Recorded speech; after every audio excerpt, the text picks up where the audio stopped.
The war came from the darkness between galaxies in the way that nightmares sometimes become real.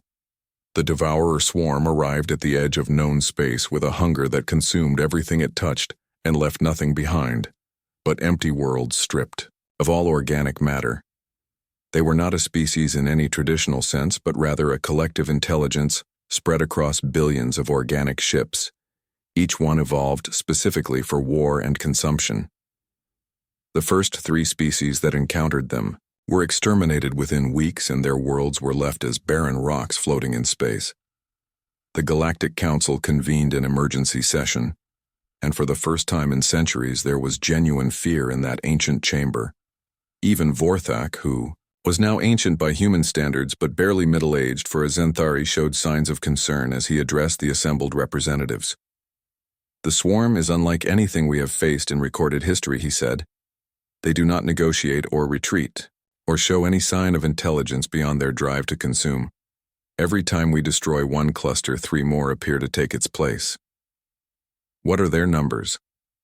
the Vox representative asked. "Unknown," Vorthak replied, and that single word carried more weight than any longer explanation could have.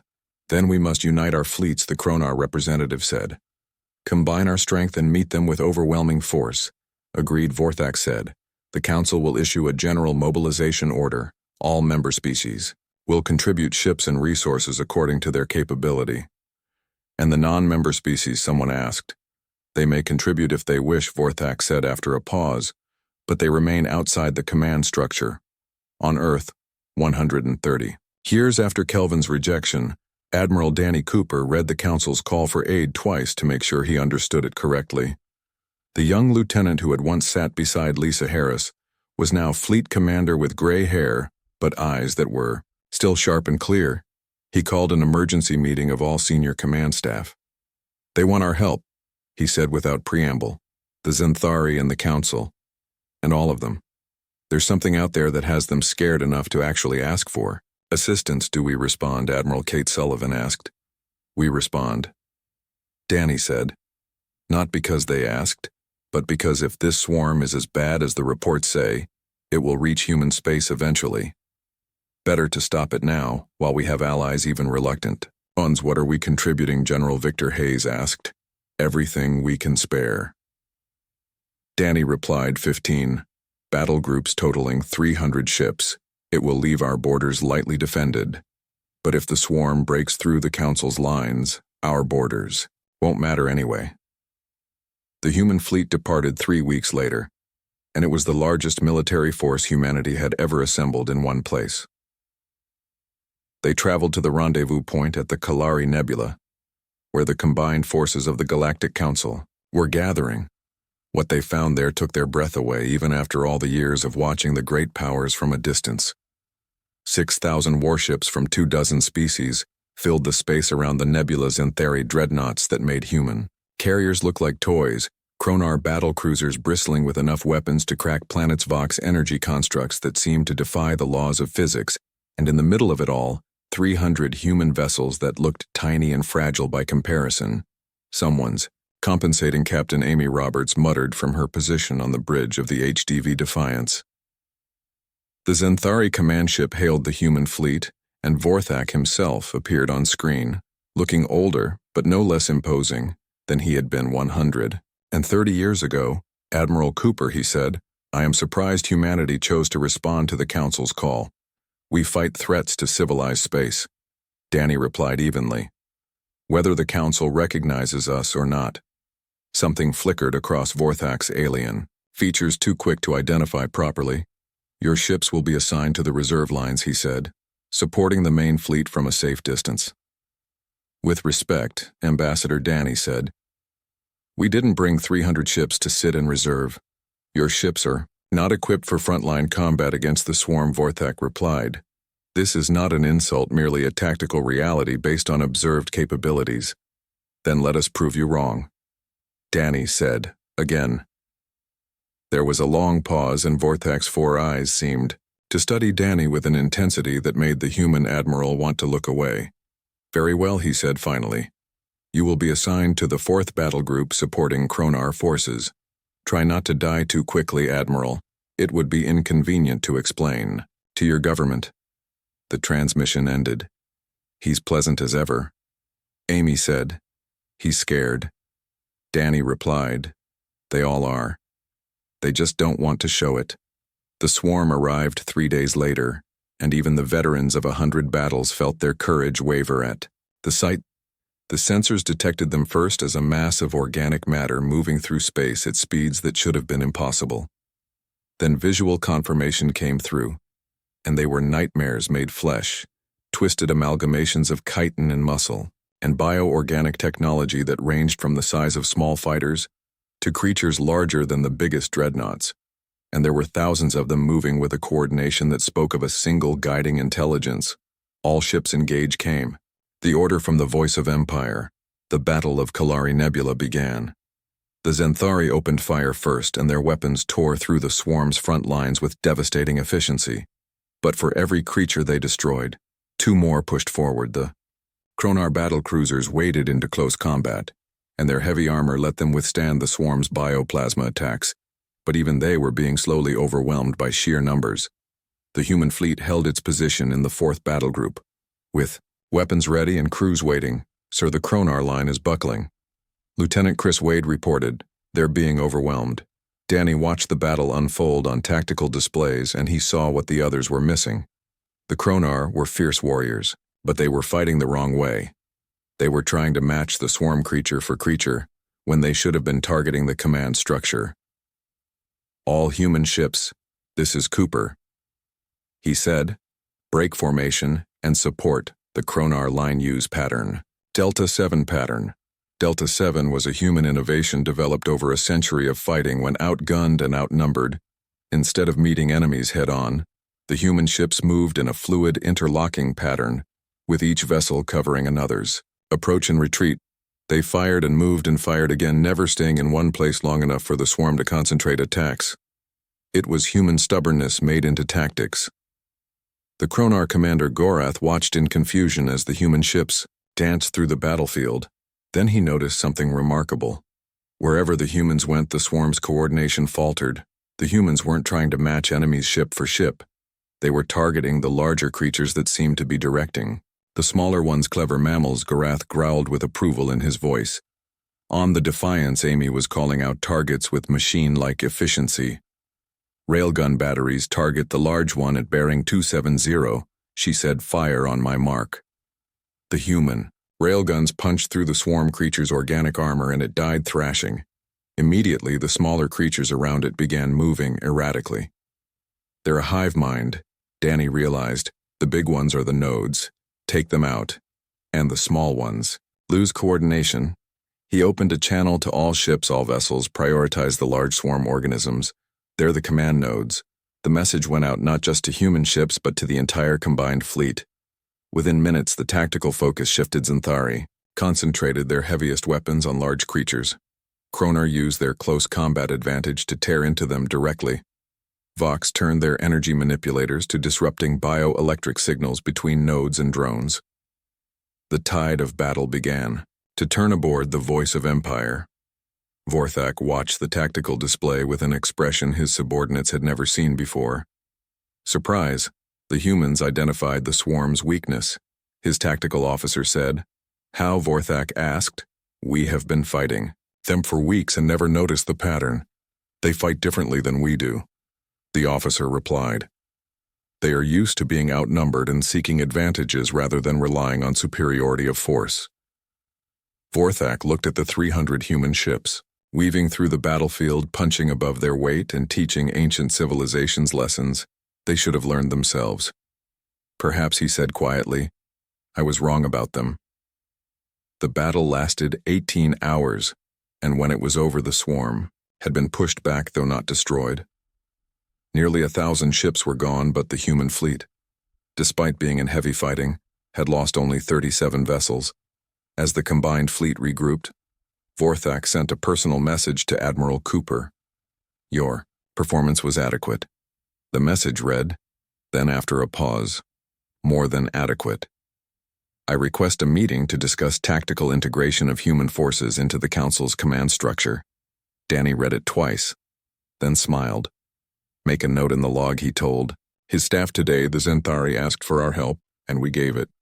The war against the swarm dragged on for 3 years, and it was a grinding conflict that tested every species in the galactic community in ways they had not been tested in centuries. But something fundamental had changed after the Battle of Kalari. Nebula. The human fleet was no longer relegated to reserve positions or support roles far from the real fighting.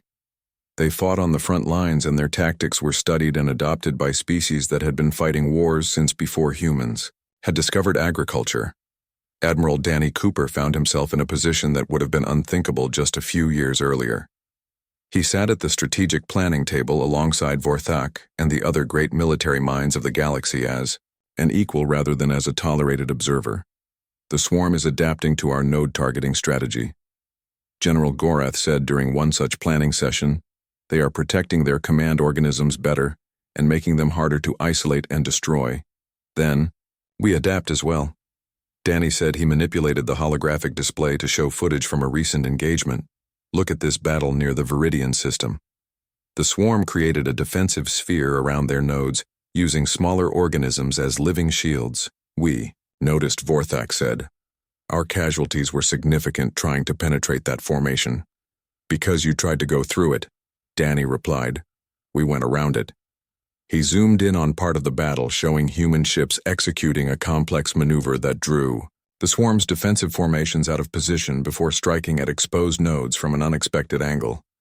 You baited them, Gorath said, and his reptilian features showed something that might have been a smile. Drew them out of position with a feigned retreat, an old human strategy.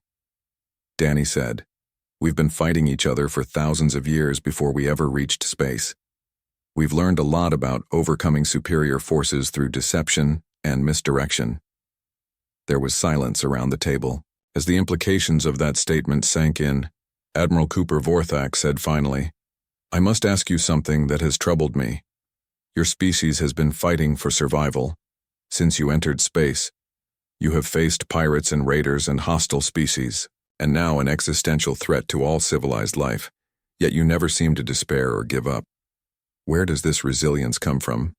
Danny thought about the question and about the 150 years since Kelvin had stood before the council and been dismissed as irrelevant. He thought about Lisa Harris holding Delta Station against impossible odds. He thought about the countless soldiers who had died defending the frontier. He thought about the long road humanity had walked to reach this moment. We're stubborn, he said finally. When someone tells us we can't do something, we take it as a challenge. When someone dismisses us, we work harder to prove them wrong.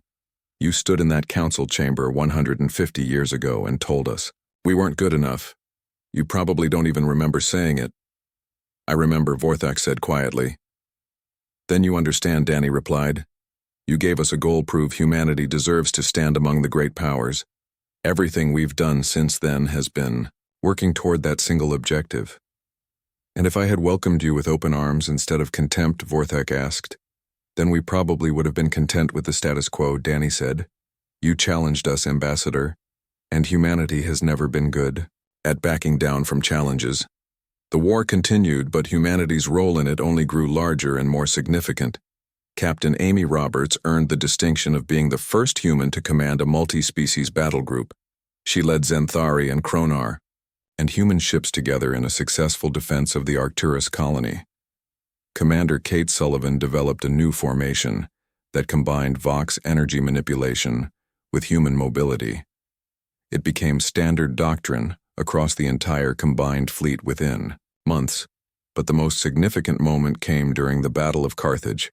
The system was strategically vital, and the swarm had committed massive forces to its capture, clearly recognizing its importance. The combined fleet defending Carthage found itself outnumbered 3-1. As the battle raged, it became clear that the defensive line was going to break. No matter what they did, Admiral Cooper stood on the bridge of the HDV Determination and watched the tactical situation deteriorate with grim determination. Sir, the left flank is collapsing. His tactical officer reported Zenthari 4th Fleet is taking heavy casualties. They're requesting immediate support. We're already stretched thin, his first officer said. If we commit more ships to support them, our center will be vulnerable. Danny studied the display and his mind raced through possibilities, searching for the solution that had to be there somewhere. Then he saw it, the pattern he had been looking for. "Signal all human ships," he said. "Execute. Protocol." Kelvin Protocol. Kelvin was named after the ambassador who had started it all. It was the ultimate expression of human tactical philosophy. Risky and aggressive and completely insane by conventional military standards, it involved concentrating the entire human fleet into a single strike force and punching directly through the enemy line to strike at the heart of their formation. No other species would attempt it, because the casualties would be catastrophic. But Danny had learned something. Over 3 years of fighting the swarm, sometimes the only way to win was to be willing to risk everything on a single desperate gamble. All ships form up on the determination he ordered. We're going through. 312 human vessels formed into a tight formation and accelerated toward the thickest concentration of swarm organisms. Every weapon firing and every shield at maximum aboard, the voice of Empire. Vorthak watched in horror as the human fleet drove straight into what looked like certain death. "What is he doing?" his tactical officer demanded. Then Vorthak saw it. The human fleet wasn't attacking blindly. They were targeting a specific cluster of swarm nodes that were directing the assault on the left flank. Cooper was trying to decapitate the swarm's command structure for this entire region of the battlefield in one strike. "He's trying to win the battle in one move," Vorthak said. He opened a channel to all ships. "All forces support the human advance. Everything we have." The combined fleet surged forward, following humanity's desperate charge into the heart of the enemy. Human ships took brutal casualties with dozens of vessels destroyed in the opening minutes, but they kept going, and kept firing, and kept pushing forward, with determination that defied all logic and reason.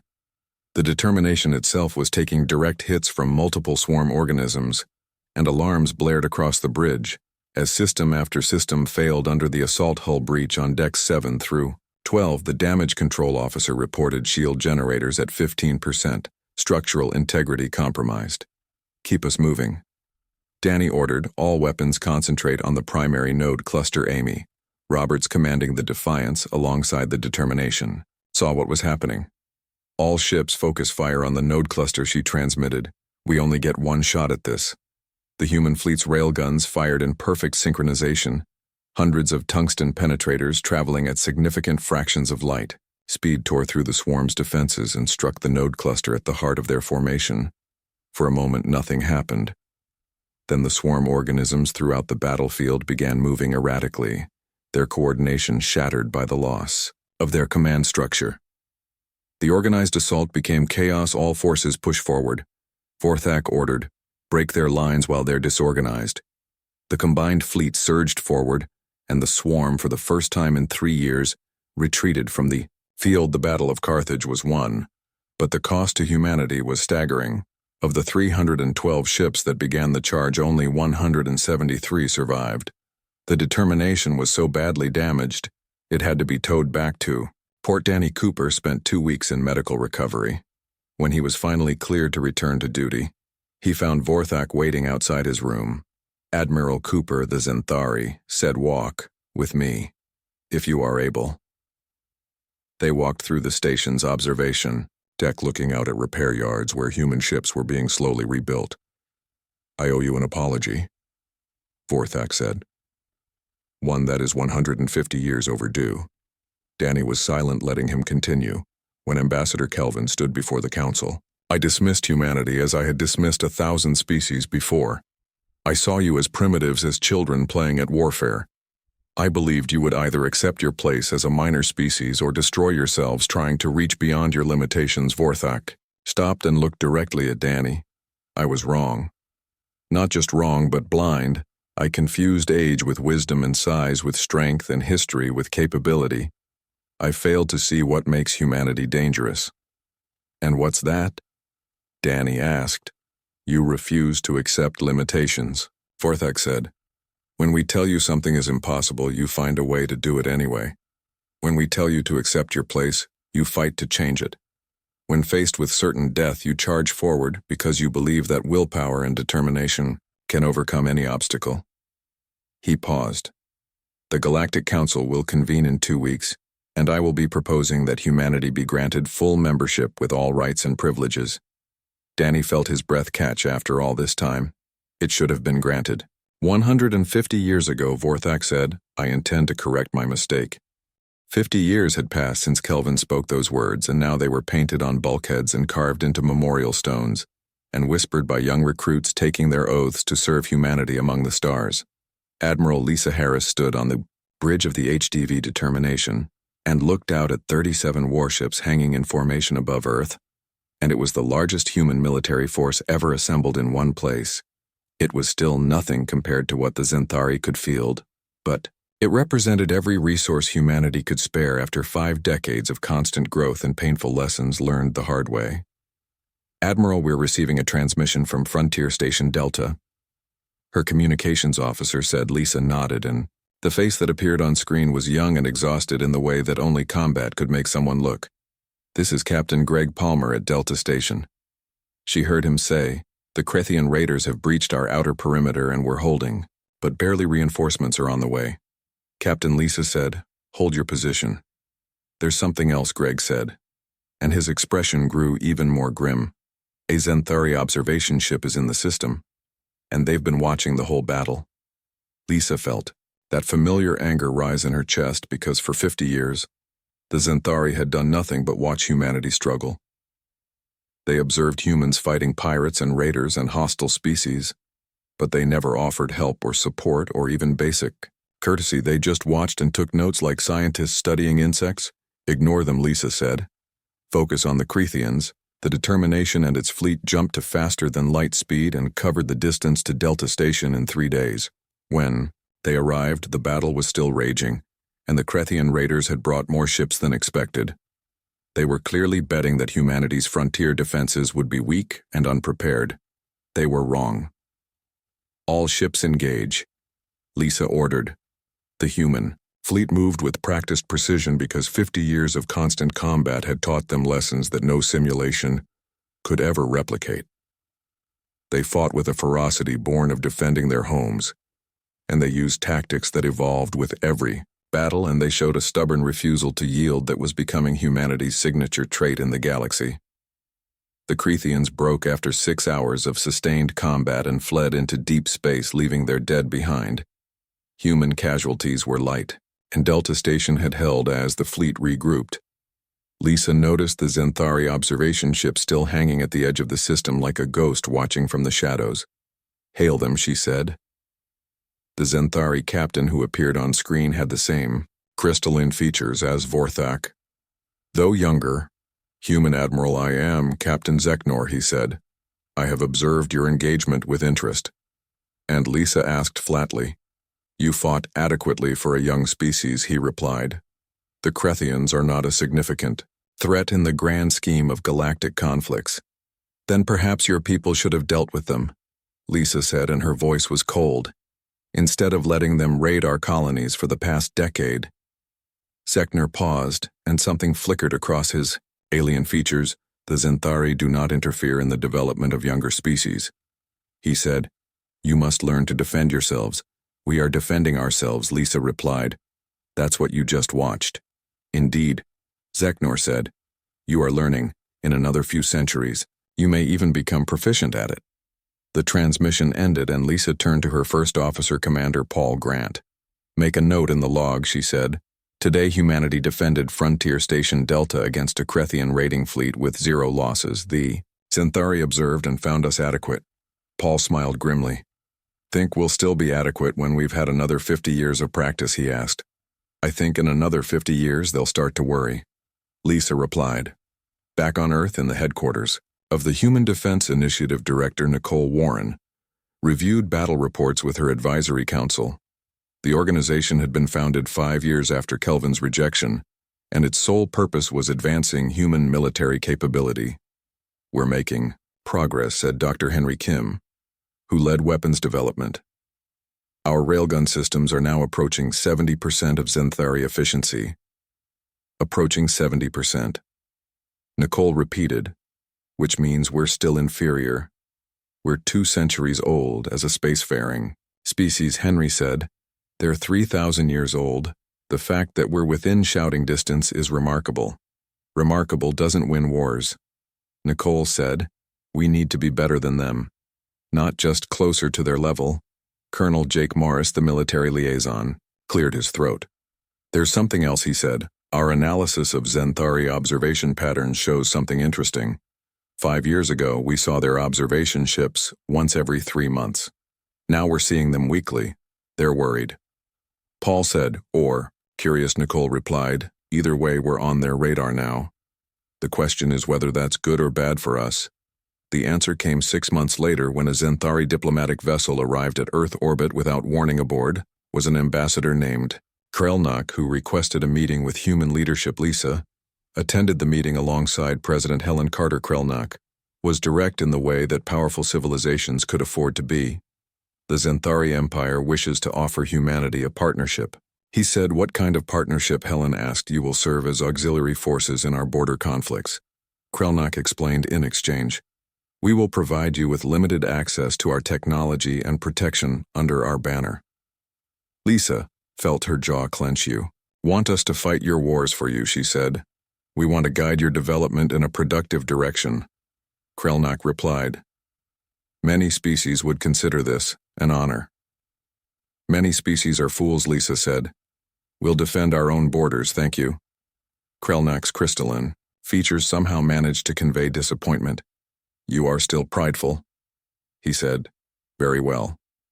The offer remains open should you reconsider. After he left, Helen turned to Lisa. Did we just make an enemy? She asked. No, Lisa said. We just refuse to become a vassal. There's a difference. Will they retaliate? Helen pressed. Lisa thought about Vorthak's contempt 50 years ago, and Zeknor's dismissive observation, and the pattern of Xanthari behavior toward younger species. No, she said finally, they'll watch and wait, and expect us to fail and come crawling back, and if we don't fail, Helen asked, then we'll have proven Kelvin right. Lisa replied, over the next decades, humanity continued to expand and fight and learn and grow. Every battle was analyzed and every tactic refined, and every loss was mourned and studied. The Xanthari continued to observe, and their reports were filed away in vast databases, documenting the slow progress of a species they considered interesting, but ultimately insignificant. What they failed to understand was that every observation and every dismissal and every moment of contempt only made humanity more determined. Humanity had been told they didn't belong among the great powers of the galaxy, so they set out to prove otherwise. One battle at a time, and one colony at a time, and one innovation at a time. Young officers studied the tactics that Lisa and her generation had developed. Engineers pushed fusion drives to higher efficiencies. Weapons designers created railguns that hit harder, and faster shipbuilders constructed vessels that could take more punishment and keep fighting. And through it all, humanity kept one thought burning bright in their collective consciousness. We will prove them wrong. The Xanthari had 3,000 years of history behind them. They had technology that seemed like magic to human eyes. They had fleets that could darken the skies of entire worlds. But humanity had something the Xanthari had lost somewhere in their long, comfortable history. They had something to prove. They had been dismissed and rejected and told they weren't good enough, and humans had never been good at accepting such judgments without fighting back. So they fought, and they learned, and they grew stronger. They turned every Xanthari observation into motivation. They turned every setback into a lesson. They turned every loss into determination to do better next time. And slowly, year by year and decade by decade, the gap began to close. Not because the Xanthari were getting weaker, but because humanity was getting stronger at a rate that defied all historical precedent. Lisa Harris watched it happen from her position first as an admiral, and later as an advisor to the Defense Initiative. She saw the young species she had helped defend grow into something more capable and more dangerous than anyone, including humans themselves, had imagined possible. And she knew that somewhere out there, Vorthak was still watching, still taking notes, still believing that humanity would eventually accept their proper place or destroy themselves trying to rise above it. She smiled at the thought. He was in for a surprise, they all were. Ambassador Kelvin stood in the great chamber, and felt small in a way he had never felt before back on Earth, where humans were building colonies and dreaming of greatness among the stars. But here in this vast, circular room, with its walls reaching up into darkness and platforms holding hundreds of alien beings watching from above, he understood just how young and small humanity really was in the grand scheme of the galaxy. The Council of Seven sat at the center of the chamber, and these were the oldest and most powerful civilizations in all of known space, and their presence alone made the air feel heavy with authority and ancient wisdom that humans could barely comprehend. Vorthak rose from his seat, and his crystalline body caught the light in strange ways that made him look like he was made of living diamonds, and his 4 eyes fixed on Kelvin with something that looked almost like amusement, but colder and more distant than any human expression could ever be. His species, the Xanthari, had mastered faster than light travel 3,000 years before humans had even discovered fire, and that simple fact hung in the air between them like an unbridgeable gulf of time and experience.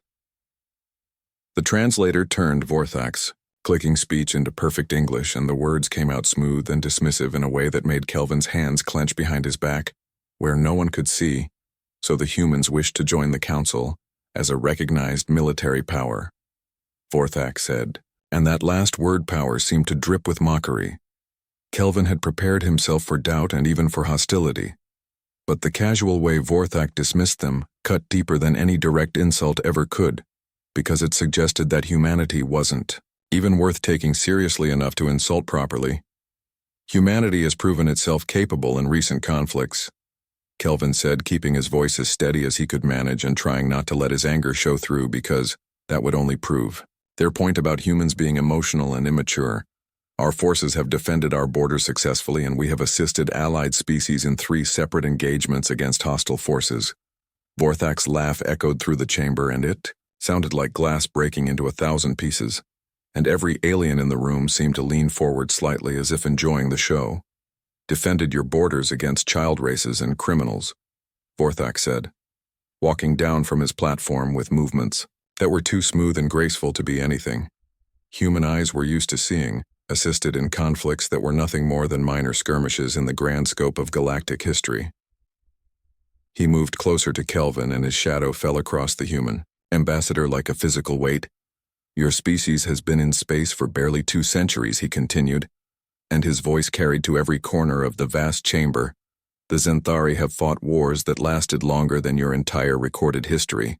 From the first cave paintings to your latest starship, we have watched 1,000 species like yours rise up full of pride and certainty that they were special and different and destined for greatness.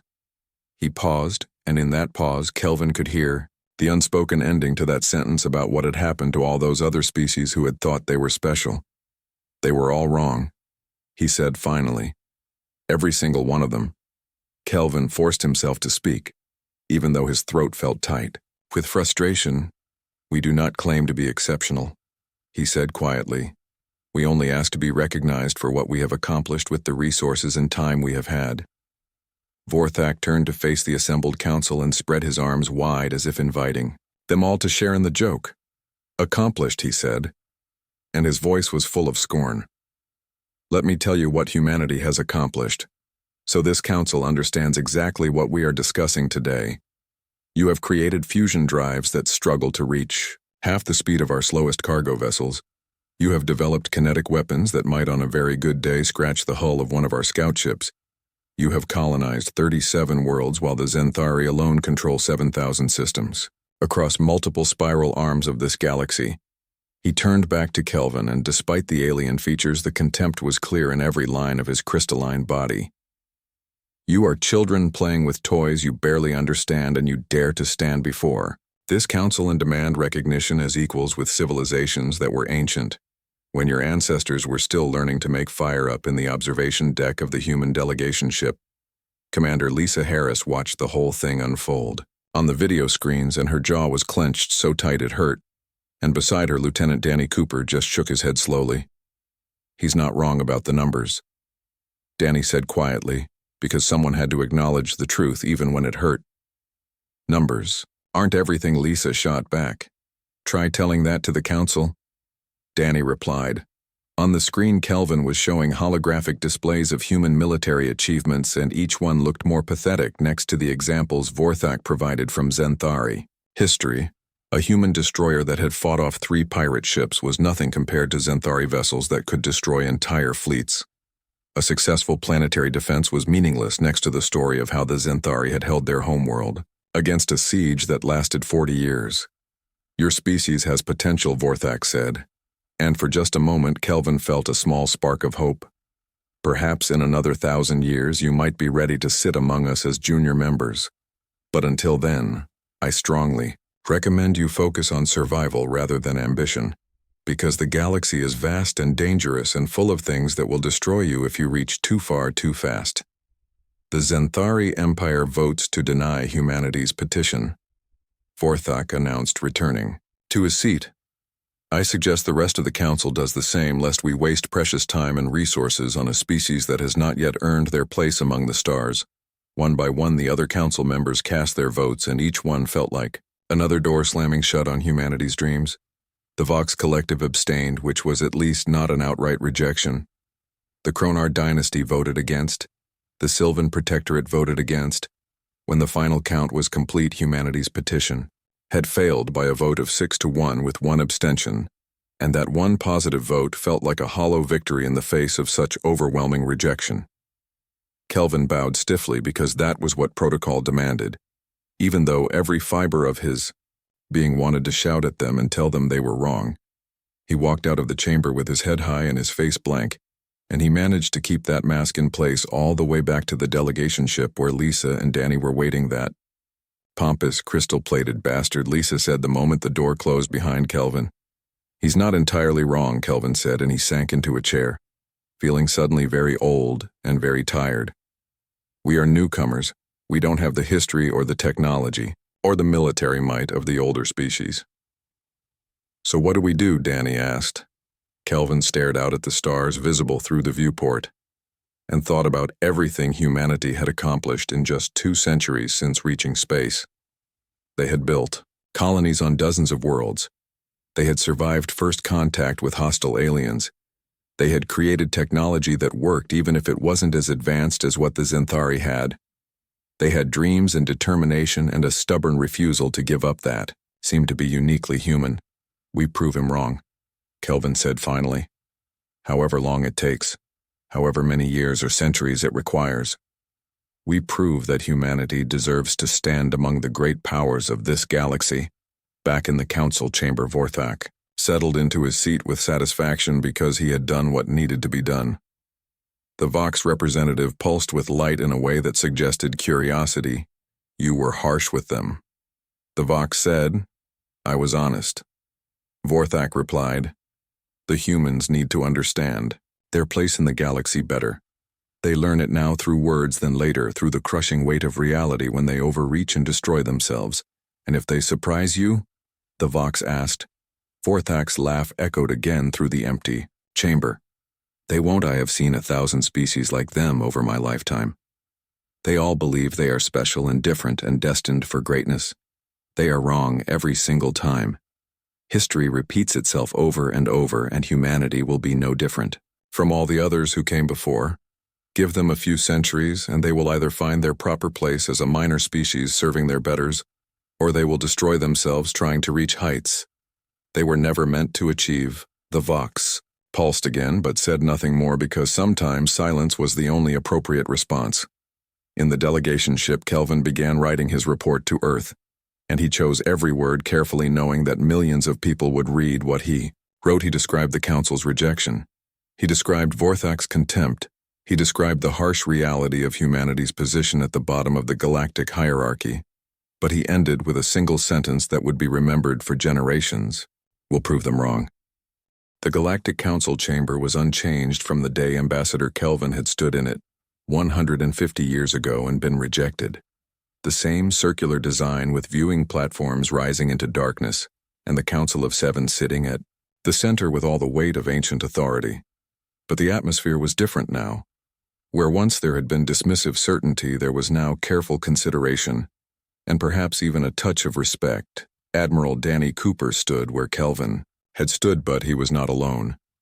Beside him stood Admiral Amy Roberts and General Victor Hayes and a dozen other senior human officers. Each one was a veteran of the Swarm War. Behind them on the viewing platforms, representatives from 200 human worlds watched with barely contained anticipation. Vorthak rose from his seat and the chamber fell silent in a way that suggested everyone knew what was coming. "Members of the Council," he said, "representatives of civilized space, I stand before you today to propose the admission of humanity as a full member of this Council, with all rights and privileges and responsibilities therein." There was a murmur through the chamber, because rumors had been circulating for weeks, but hearing it spoken aloud made it real. 150 years ago, Vorthak continued, I stood in this very chamber and rejected humanity's petition for recognition. I did so with the certainty of 3,000 years of Zenthari history behind me. I believed that humanity, like so many young species before them, would prove to be a brief footnote in galactic history. He paused, and when he spoke again, his voice carried to every corner of the vast chamber. I was wrong. The murmur grew louder. In the past 150 years, humanity has transformed from a minor frontier species into a military power that has earned the respect of civilizations far older and more established. They have defended not just their own borders, but those of their neighbors. They have developed tactics and strategies that have been adopted across the galaxy. And in the 3 years of the Swarm War, they have proven themselves to be not just adequate allies, but essential ones. Vorthak turned to look directly at Danny. The statistics speak for themselves. Human forces accounted for 37% of confirmed swarm node kills, despite comprising only 5% of the combined fleet. Human casualties, as a percentage of forces engaged, were the highest of any species yet. They never requested withdrawal or reduction in assignment. Human tactical innovations have been adopted by every species in this chamber. He turned back to the Council. But numbers alone do not justify membership. What justifies membership is character, and humanity has demonstrated character beyond question. They fight not for glory or conquest, but because they believe in defending civilization. They refuse to accept defeat even when defeat seems certain. They learn from every battle and adapt to every challenge and emerge stronger from every hardship. General Gorath of the Kronar rose from his seat. The Kronar dynasty seconds the nomination. He said, "We have fought beside humans for 3 years, and we have learned much from them. They are worthy of this honor." The Vox representative pulsed with light. The Vox collective also seconds. "We have observed humanity's growth with great interest. They bring a perspective that this council has long needed." One by one, the other council members added their support. When the vote was called, it was unanimous. Humanity was accepted as the 8th member of the Galactic Council.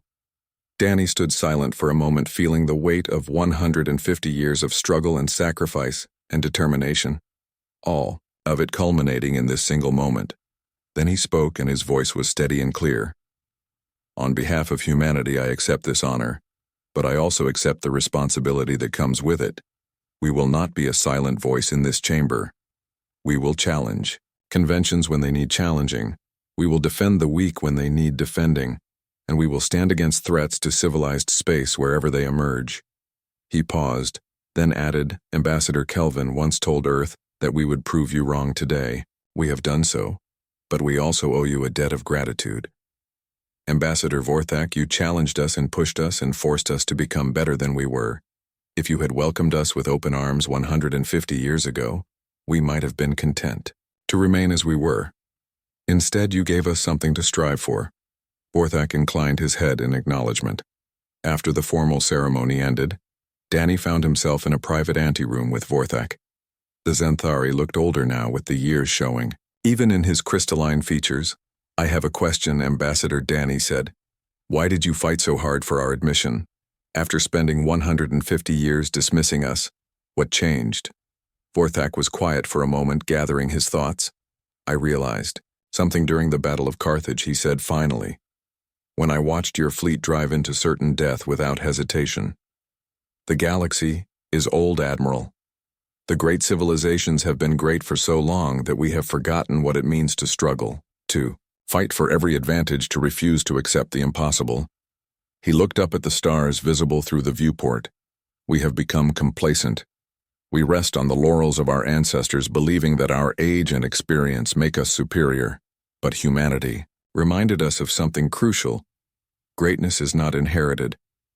It must be earned again and again through struggle and sacrifice. You think the other species have forgotten that? Danny asked. I know we have. Vorthak said. The swarm should never have gotten. As far as it did, we should have recognized the threat earlier and adapted faster and fought harder. But we were slow and confident in our superiority. It took humanity, a species we had dismissed as irrelevant, to show us how to actually win the war. Turned to Danny. That is why I fought for your admission.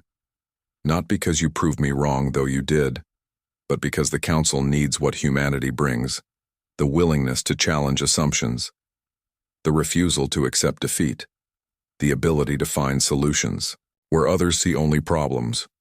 What happens now? Danny asked. Now, Vorthak said. Now you go home and tell your people that they have earned their place among the stars. And then you get ready for the next challenge, because there will always be another. And you? Danny asked. I will retire. I think, Vorthak said. I am old even for a Zenthari, and I would like to spend my remaining years doing something I have not done in a very long time. What's that? Learning, Vorthak said, from humans primarily. You have much to teach, and I have been a poor student for too long. 6 months later, the Swarm War officially ended. The combined fleets had pushed the swarm back beyond the galactic rim, and monitoring stations were established to ensure they would not return. The BIST final casualty count was staggering: over 2 million dead across all species, thousands of ships destroyed, dozens of worlds scarred by battle. But civilization had survived, and humanity had played a crucial role in that survival. Admiral Danny Cooper retired shortly after, and his health finally failing after decades of service. He returned to Earth to a hero's welcome and a quiet life. But before he left active duty, he did one final thing. He visited Kelvin's grave. The old ambassador had died 20 years earlier at the age of 112. His gravestone was simple, bearing only his name and dates of service. Danny stood before it for a long time, then spoke quietly. We did it, sir. We proved them wrong. It took 150 years, and cost thousands of lives, and nearly broke us more times than I can count. But we did it. He paused, then added, and we couldn't have done it without you. You stood before the Council and faced their contempt with dignity.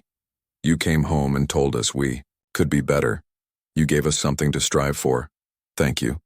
Danny placed his hand on the gravestone, then turned and walked away. Behind him, carved into the stone below, Kelvin's name was the motto that had carried humanity through 150 years of struggle. We will prove them wrong. 20 years later, Ambassador Amy Roberts stood before a new galactic council proposing a joint human Zenthari exploration mission to uncharted space beyond the galactic rim. Vorthak, now retired but still occasionally consulting, watched from the viewing platforms. As Amy spoke, making her case with the confidence of a species that had earned its place, Vorthak found himself thinking about that day, 150 years ago. He had thought humans irrelevant and temporary and forgettable. How wrong he had been, and how grateful he was to have been proven wrong. The galaxy was vast and ancient and full of species that had existed for millennia. But among all of them, humanity had carved out a place through sheer determination and stubborn refusal to quit, and willingness to sacrifice everything for what they believed in. Vorthak had laughed at humans, once dismissing them as children playing at greatness.